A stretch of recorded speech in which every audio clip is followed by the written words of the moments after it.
तारीख सैफुल्लाहिल मसलूल की, उमर इब्न खत्ताब की लिखी जाती है। आज नौजवानों, जैसे भी मामलात आए हैं, हम हर चीज में कंप्रोमाइज करते हैं। आपके इलाके में जो भी मसाइल होंगे, आप आते होंगे अपने एमएलए के पास, अपने कारपोरेटर के पास, और अगर कुछ दिक्कतें हो तो मैं मशवरा भी देता हूं।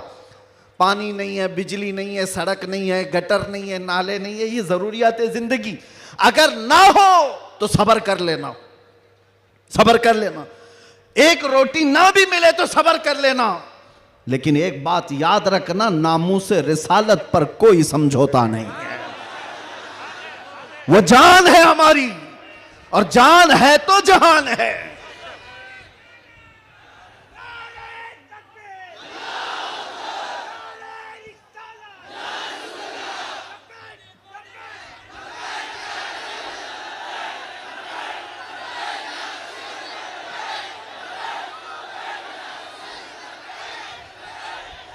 और आपको मैं एक बात बताऊं, हर मुसलमान मोहल्ला आज एक मुसीबत से जूझ रहा है। एक मुसीबत, शर्म भी आती है मुझे कहते हुए और दर्द भी होता है। हर क्राउडेड मुसलमान मोहल्ला जो है वो नशा की आफत से जूझ रहा है। कौन बेचता है नशा, कौन करवाता है और कौन करता है। मैं अंदर रह करके सारे हालात देख करके आया हूं मेरे अजीज, सब चीजें देख करके आए, नशे की सारी किस्में भी पता है। इन मोहल्लों में ज्यादा क्यों बिकता है, कौन सपोर्ट करता है इनको, कौन सपोर्ट करता है? इसलिए कि दुनिया जानती है कि इनको नशा दे दे दे करके सुलाते रहो, इसलिए कि जिस दिन ये जाके कई लोगों की नींद हराम करते। ये उम्मत मुस्तफा है, ये उम्मत मुस्तफा है। कफन अपने कंधे पर लेकर चलने की आदत है इसे। ये फाका कश मौत से डरता नहीं जरा, रूह मोहम्मदी इसके बदन से निकाल दो। अंग्रेजों ने 100 साल पहले कहा था। मैं आपको बता रहा हूं, नशा दे करके, हुस्न दे करके, माल की लालच दे करके, न जाने क्या क्या नशे में तुम्हें धुत कर दिया गया। लेकिन मैंने देखा है मेरे अजीजों, बरसों तक वो नौजवान जो नशा के एडिक्ट थे, सुबह शाम सुबह शाम, और जिनको जानबूझ करके प्लानिंग के साथ नशा का एडिक्ट बनाया गया है। हम चाहते हैं हमारा हर बच्चा नशा से पाक हो। क्या आप चाहते हैं कि नहीं हमारे मोहल्ले नशे से पाक हो? लेकिन मैं उनको भी जानता हूं जो इन मोहल्लों को नशा बांटते हैं, वो किसके कारस्तानियां हैं, वो किनके कारिंदे हैं और किसके एजेंट हैं, पता है। नशा आता कहां से, बिकता कैसे, और इनको कौन सपोर्ट करता है, ये सब की सब जड़ में अगर आप जाएंगे तो एक ही चीज है, इनको इतना नशा आवर चीजों से सुला दिया जाए कि ये बात करने के काबिल ना रहे। लेकिन मेरा विजदान ये कहता है, दुनिया ने सालों भर इनको नशा दे दे करके सुलाया सुलाया। कभी कभार मैं भी सोचता था ये वो नौजवान है जो सुबह से शाम तक नशे में रहते हैं, या शाम को नशा ले ले तो सुबह तक उठने का कोई सवाल नहीं पैदा होता। इनसे क्या मुस्तकबिल की उम्मीद की जा सकती है? लेकिन मेरा ये ख्याल गलत निकला, मेरा ये ख्याल गलत निकला, इसलिए कि सारी दुनिया मिल करके नशा बांट बांट करके जिस कौम को सुला रही थी, हमने एक बार आई लव मोहम्मद कहा, हर मोहल्ला जागता हुआ नजर आ रहा है। नारे तकबीर किसने जगाया? नारे रिसालत, उलमाए अहले सुन्नत, किसने जगाया? मेरे अजीजों, हमने तो सुना था कुछ नशा ऐसे हैं जो 24 घंटे तक नहीं उतरते, कुछ नशा ऐसे हैं जो 36 घंटे तक नहीं उतरते, कुछ नशा ऐसे हैं जो 48 घंटे तक नहीं उतरते। हो सकता है ऐसे सारे नशों में मुब्तला नौजवान थे, लेकिन एक नशा ऐसा है, कान में हमारे बच्चे के फूंक दो आमिना के लाल का नाम, हर तरह का नशा उतर जाता है। और फिर एक ही नशा सर चढ़ करके बोलता है, जिस गली से भी गुजरो, एक 8 साल का बच्चा भी मुझे देखता है, उसी नशे में पुकारता है, लब्बैक या रसूल अल्लाह।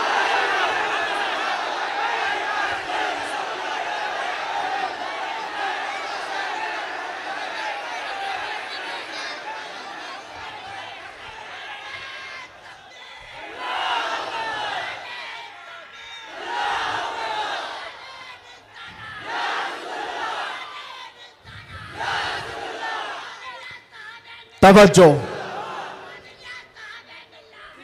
हर तरह की ताकतें तुम्हारे पीछे लगी, क्योंकि मैं हदीस बताता हूं, अबू दाऊद शरीफ की हदीस।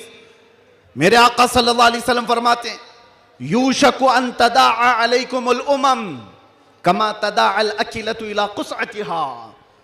अन करीब तुम पर सारी कौमें ऐसे झपट पड़ेंगी जैसे भूखा बर्तन पे झपटता है। यह हदीस है, रसूल पाक सल्लल्लाहु अलैहि वसल्लम फरमाते, सारी कौमें तुम पर झपट पड़ेंगी ऐसे जैसे भूखा बर्तन पे झपटता है। तो सहाबा ने पूछा, यौमइदिन नहनु मिन क़िल्लतिन या रसूल अल्लाह, ऐ अल्लाह के रसूल क्या उस जमाने में हमारी तादाद बहुत कम होगी? हुजूर ने फरमाया, वलाकिन्नकुम कसीरून, नहीं तुम्हारी तादाद बहुत ज्यादा होगी, लेकिन मसला यह है गुस्सा अन का गुस्सा इस्सैल। मेरे आका फरमाते हैं, लेकिन ऐसे जैसे समंदर के झाग की तरह होंगे, तुम उड़ जाओगे। मैं उस झाग से खिताब नहीं करना चाहता जो हवाओं से उड़ जाए, मैं उन मोमिनीन से खिताब करना चाहता हूं जो आंधियों में भी जमीन पर बरकरार रहे, तूफानों में भी जमीन पर जमे रहे। इसलिए कि कुरान का हुक्म है, अल्लाह फरमाता है, इन्नल्लज़ीना क़ालू रब्बुनल्लाह थुम्मा इस्तक़ामू, जिन्होंने ये कहा अल्लाह हमारा रब है, फिर उस पर जम गए, डटे रह गए, ततनज़्ज़लु अलैहिमुल मलाइका, कुरान कहता है अल्लाह उनकी मदद के लिए आसमान से फरिश्ते उतारता है, आसमान से फरिश्ते उतारता है। कुछ मुसीबतें आएंगी, कुछ तकलीफें आएंगी, लेकिन तुम्हें अपने ईमान के साथ समझौता नहीं करना है, तुम्हें अपने दीन के साथ समझौता नहीं करना है। बस मेरे अजीजों, वक्त बहुत कम है, मैं खुलासे की बात कर रहा हूं। अब मुझे बताओ, कौन सा नशा इख्तियार करना चाहते हो? कौन सा नशा? एक नशा वो है जो शराब का है, जिसकी धुत में आकर के इंसान अपनी माँ और बीवी में फर्क नहीं कर पाता, और एक नशा वो है इश्क मुस्तफ़ा का, जिससे लबरेज होते ही आदमी चटाई पर बैठकर लौहे महफूज को देख लिया करता है। बताओ कौन सी बुलंदी पर जाना चाहते हो? ये वो नशा है जो 100-200 में लोग खरीद करके अपने जिस्मों को भी तबाह करते हैं और अपने ईमान का भी सौदा करते हैं।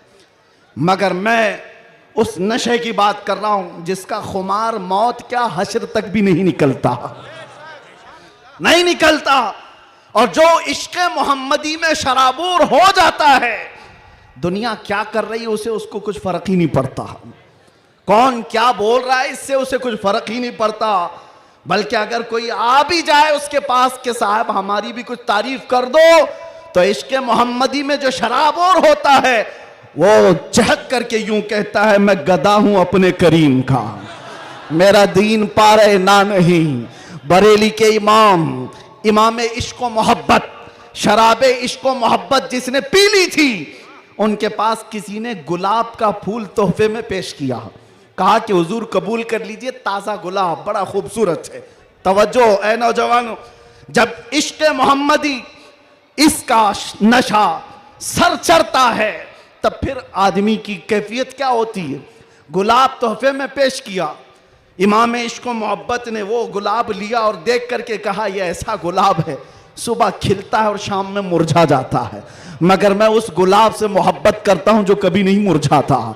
और फिर कलम उठाया और लिखना शुरू कर दिया, सरता बकदम है तने सुल्तान जमन फूल, लब फूल दहन फूल जकन फूल बदन फूल, वल्लाह जो मिल जाए मेरे गुल का पसीना, मांगे न कभी इत्र न फिर चाहे दुल्हन फूल।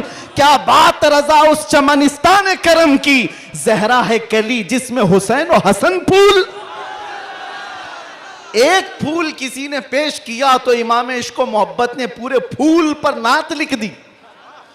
ये होता है जलवा इश्क मोहम्मदी, हर घड़ी उसको अपने महबूब का जलवा नजर आता है। इसीलिए अपनी तन्हाइयों में वो आशिक यूं कहता है, उठा दो पर्दा दिखा दो चेहरा कि नूर बारी हिजाब में है, समाना तारीक हो रहा है कि महर कब से नकाब में है। ये कब तमन्ना करता है, एक आशिक तमन्ना करता है, और जब दुनिया से परेशान होता है तब क्या कहता है, मैं आपको वही चीज दे करके जाना चाहता हूं मेरे अजीजों। डिप्रेशन में लोग कहते हैं कि हम नशे के आदी हो गए, हमारे ऊपर टेंशन बहुत ज्यादा था तो सिगरेट पीना शुरू कर दिया और कुछ सिगरेट से आगे बढ़ गए। डिप्रेशन का इलाज नहीं है ये तुम्हारे टेंशन का इलाज नहीं है। सुनो, तुम्हारे डिप्रेशन का और टेंशन का इलाज क्या है?